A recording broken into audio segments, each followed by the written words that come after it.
Hello friends, welcome back to our class. So how are you all? I hope you all are doing good. तो for your exam हम लेकर आए हैं important discovery in biology और important biological terms जहाँ से आपके exams में क्वेश्चंस देखने को मिलते हैं। तो आइए स्टार्ट करते हैं आज की क्लास को।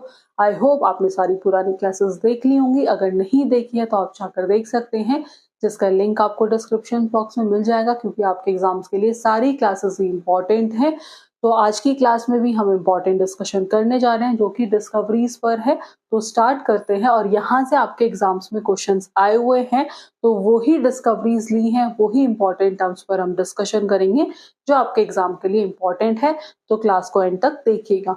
तो सबसे पहला जो आता है कि जो सेल की डिस्कवरी है वो किसने की थी? वो रॉबर्ट हुक ने की थी। कौन से ईयर में की थी? 1665 में की थी। कि कोशिका की खोज रॉबर्ट हुक ने 1665 में की थी। उसके बाद जो सेल थ्योरी है वो किसने दी थी? वो सिचलेडिन और सचवॉन ने दी थी। किसने दी थी? सिचलेडिन एंड सचवॉन ने दी थी। ठीक है जी। रुडोल्फ विर्चो ने क्या था? ओमनीज ई सेलुला, ये ध्यान रखिएगा। न्यूक्लियस की डिस्कवरी किसने की थी? रॉबर्ट ब्राउन ने की थी। किस ईयर में की थी? तो 1831 में न्यूक्लियस की डिस्कवरी रॉबर्ट ब्राउन ने की थी। माइटोकॉन्ड्रिया, जिसे हम power house of the cell भी कहते हैं, जिसकी डिस्कवरी रिचार्ड एल्टमैन ने 1890 में की थी। क्लोरोप्लास्ट को जो डिस्कवर्ड किया था वो किसने किया था? वो A.J.E. सिंपल ने 1883 में किया था। प्रोटोप्लास्ट, जैसे हम फिजिकल बेसिस ऑफ लाइफ कहते हैं, वो किसने था? पुरकिंच ने था। कौन से ईयर में? 1839 में। ईयर आपको याद रहे ना रहे, बट आपको ये ध्यान रखना है कि कौन सी डिस्कवरी किसने की थी। ठीक है जी। ब्लड सर्कुलेशन को किसने डिस्कवर्ड किया था? तो विलियम हार्वे ने किया था। कौन से ईयर में? तो 1628 में किया था। आफ्टर दैट ब्लड ग्रुप को जो डिस्कवर्ड किया था वो 1900 में किसने किया था? कार्ल लेनिस्टर ने किया था।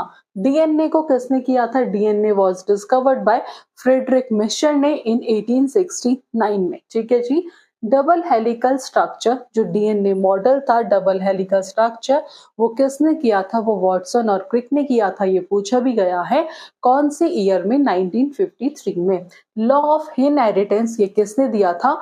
जॉर्ज मेंडल ने दिया था। कौन से ईयर में? 1866 में। वायरस को जो डिस्कवर्ड किया था वो किसने किया था? वो किया था आपका डिमित्री इवानोवस्की ने। कब किया था? 1892 में किया था। तो बैक्टीरियोफेज को जो डिस्कवर्ड किया था वो F.W. ट्वॉट और फेलिक्स डी हेरल 1915 टू 1917 में किया था। पेनिसिलिन, जो कि एक एंटीबायोटिक है, जिसकी डिस्कवरी अलेक्जेंडर फ्लेमिंग ने 1928 में की थी। इंसुलिन एक हार्मोन है जिसको डिस्कवर्ड किसने किया था? बेटिंग एंड बेस्ट ने किया था 1921 में। ठीक है। आफ्टर दैट जो वैक्सीन फॉर स्मॉल पॉक्स वो किसने डेवलप की थी? एडवर्ड जेनर ने की थी। कौन से ईयर में की थी? 1796 में की थी। पास्चराइजेशन एक प्रोसेस है जो किसने डिस्कवर्ड किया था? लुइस पास्चर ने किया था। कौन से ईयर में किया था? 1864 में किया था। फोटोसिंथेसिस एक प्रोसेस है जो किसने एक्सप्लेन किया था? जो वैन निल एंड लेटर उस पर किसने दिया था? केल्विन साइकिल आई थी। किसके थ्रू? बाय मेल्विन केल्विन के थ्रू। क्रोमोसोम की डिस्कवर किया था, वो किया था वॉल्टर फ्लेमिंग ने। कौन से ईयर में किया था? 1879 में किया था। कौन से ईयर में किया था? 1879 में किया था। लाइसोसोम को जो डिस्कवर्ड किया था वो किया था क्रिस्टन डी डुवे ने। कौन से ईयर में? 1955 में। किसने? क्रोमोसोम को जो डिस्कवर्ड किया था वो किया था क्रिस्टन डी डुवे में। तो ये पूरी समरी है कि जो सेल की डिस्कवरी रॉबर्ट हुक ने 1665 में की। सेल थ्योरी सिचलेडिन सचवॉन ने थी। Nucleus Robert brown. माइटोकॉन्ड्रिया किसने दी थी? रिचर्ड एल्टमन ने। क्रोमोप्लास्ट जो है वो A.J.E. सिंपल ने। Protoplast that is physical basis of life J.A. Purkinje ने। Blood circulation William Harvey. Blood group Karl Landsteiner. DNA Friedrich Miescher. Double यानी कि डीएनए डबल हेलिक वो दिया था वॉटसन और क्रिक ने। Law of inheritance George Mendel ने। वायरस डिमित्री इवानोवस्की ने। Bacteriophage F.W. ट्वॉट एंड फेलिक्स डी हेरल ने, पेनिसिलिन अलेक्जेंडर फ्लेमिंग ने जो कि एक एंटीबायोटिक है, इंसुलिन हार्मोन बेंटिंग और बेस्ट ने, पाश्चराइजेशन लुइस पाश्चर ने, फोटोसिंथेसिस सीबी वेनेल ने, केल्विन साइकिल मेल्विन केल्विन ने दी थी, क्रोमोसोम वॉल्थर फ्लेमिंग ने और लाइसोसोम क्रिस्टो डी डुवे में। तो ये थी एक समरी। अब बात करते हैं इंपॉर्टेंट बायोलॉजिकल टर्म्स की, जहां से डायरेक्ट क्वेश्चंस देखने को मिलते हैं और जो इजी होते हैं और जो हम अक्सर गलत करके आते हैं। तो लेट्स सी, सबसे पहला आता है वर्मी कल्चर। तो वर्मी कल्चर एक ऐसा प्रोसेस होता है जिसमें हम अर्थ फॉर्म का क्या करते हैं, यूज करते हैं, किसके लिए, ऑर्गेनिक वेस्ट को डिकम्पोज करने के लिए इनटू न्यूट्रिएंट रिच कंपोस्ट, यानी कि केचुओं की सहायता से अपशिष्ट को खाद वर्मी कंपोस्ट में बदलने के प्रोसेस को हम क्या कहते हैं, वर्मी कल्चर कहते हैं। और ये क्वेश्चंस आपके एग्जाम में आया हुआ है तो इंपॉर्टेंट है। दूसरा आता है वर्मी कंपोस्ट। तो वर्मी कंपोस्ट एक ऐसा कंपोस्ट है जो किसके थ्रू प्रोड्यूस होता है, अर्थवॉर्म के थ्रू। दैट इज इंपॉर्टेंट, किसके थ्रू प्रोड्यूस होता है, तो अर्थवॉर्म के थ्रू प्रोड्यूस होता है।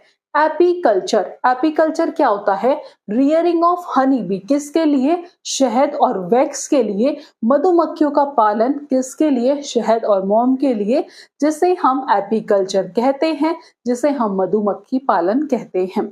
आफ्टर दैट सेरीकल्चर यानी कि रेशम पालन, that is rearing of silk worm, किसके लिए, यानी कि रेशम उत्पादन हेतु रेशम के कीड़ों का पालन। ठीक है जी, सिल्क के प्रोडक्शन के लिए किसका पालन, सिल्क वॉर्म का पालन। पीसी कल्चर, पीसी कल्चर किससे रिलेटेड है, फिशेस से रिलेटेड है, यानी कि rearing and breeding of fishes, जिसे हम पीसी कल्चर कहते हैं।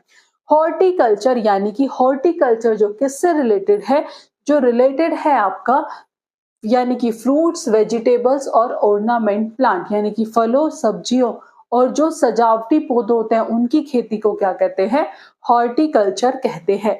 एग्रोनॉमी, कृषि विज्ञान, जिसमें हम क्रॉप प्रोडक्शन और सॉइल मैनेजमेंट, यानी कि फसल उत्पादन और मिट्टी प्रबंधन का विज्ञान को हम क्या कहते हैं, एग्रोनॉमी कहते हैं। ओलेरिकल्चर ये किसे कहते हैं, सब्जी विज्ञान, यानी कि सब्जियों की खेती, यानी कि कल्टीवेशन ऑफ वेजिटेबल, जिसे हम ओलेरिकल्चर कहते हैं। पोमोलॉजी, फल विज्ञान, जिसमें हम फ्रूट्स का कल्टीवेशन करते हैं और उनकी स्टडी करते हैं, यानी कि फलों का अध्ययन और उत्पादन हम क्या कहते हैं, पोमोलॉजी कहते हैं। फ्लोरिकल्चर यानी कि पुष्प विज्ञान, जिसमें हम फूलों की खेती करते हैं, यानी कि कल्टीवेशन ऑफ फ्लावर, जिसे हम क्या कहते हैं, जिसे हम फ्लोरिकल्चर कहते हैं। तो दैट इज इंपॉर्टेंट, ये आप ध्यान रखिएगा। आफ्टर दैट एंटोमोलॉजी, एंटोमोलॉजी मतलब किसकी स्टडी, इंसेक्ट की स्टडी, यानी कि कीटों का अध्ययन, जिसे हम एंटोमोलॉजी कहते हैं। ठीक है, उसके बाद आता है आपका एस्थ्योलॉजी, जिसे हम फिशेस की स्टडी कहते हैं, यानी कि मछलियों का अध्ययन। ऑर्निथोलॉजी, ऑर्निथोलॉजी किससे रिलेटेड है, यानी कि पक्षी विज्ञान से रिलेटेड है, जिसमें हम बर्ड्स का अध्ययन करते हैं, बर्ड्स की स्टडी करते हैं, ऑर्निथोलॉजी। हर्पेटोलॉजी किससे रिलेटेड है, हर्पेटोलॉजी रेप्टाइल और एम्फीबियंस की, जिसमें हम स्टडी करते हैं। ठीक है, उसे हम क्या कहते हैं, इन प्राणियों का अध्ययन करते हैं, उसे हम हर्पेटोलॉजी कहते हैं। माइकोलॉजी, जिसमें हम किसका अध्ययन करते हैं, जिसमें हम फंजाई का अध्ययन करते हैं, उसकी स्टडी करते हैं, उसे हम क्या कहते हैं, उसे हम माइकोलॉजी कहते हैं। क्या कहते हैं, माइकोलॉजी कहते हैं। माइक्रोबायोलॉजी, जिसमें हम माइक्रो ऑर्गेनिजम्स का अध्ययन करते हैं, जैसे बैक्टीरिया, वायरस, फंजाई, उसे हम कहते हैं माइक्रोबायोलॉजी।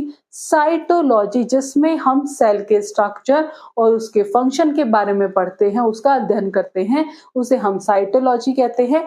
हिस्टोलॉजी, जिसमें हम टिश्यू के बारे में, यानी कि ऊतकों का अध्ययन, यानी कि टिश्यू की स्टडी करते हैं, उसे हम हिस्टोलॉजी कहते हैं।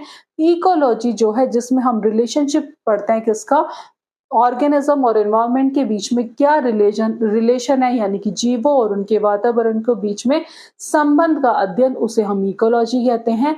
और टैक्सोनॉमी जो है, हम इसमें science of classification of organism, यानी कि जीवों के वर्गीकरण का विज्ञान की स्टडी करते हैं। तो ये है टैक्सोनॉमी। तो ये थी आपकी इंपॉर्टेंट डिस्कवरी और इम्पॉर्टेंट डिस्कवरी और इम्पॉर्टेंट बायोलॉजिकल टर्म जो आपके एग्जाम के पॉइंट ऑफ व्यू से बहुत ज़्यादा इम्पॉर्टेंट है, जो हमने आज की क्लास में डिस्कस करी है। आई होप क्लास पसंद आई होगी। फर्दर ऐसी क्लास के लिए चैनल के साथ जुड़े रहिएगा। आज की क्लास में इतना ही, मिलेंगे नेक्स्ट क्लास में नेक्स्ट टॉपिक के साथ। Thank you.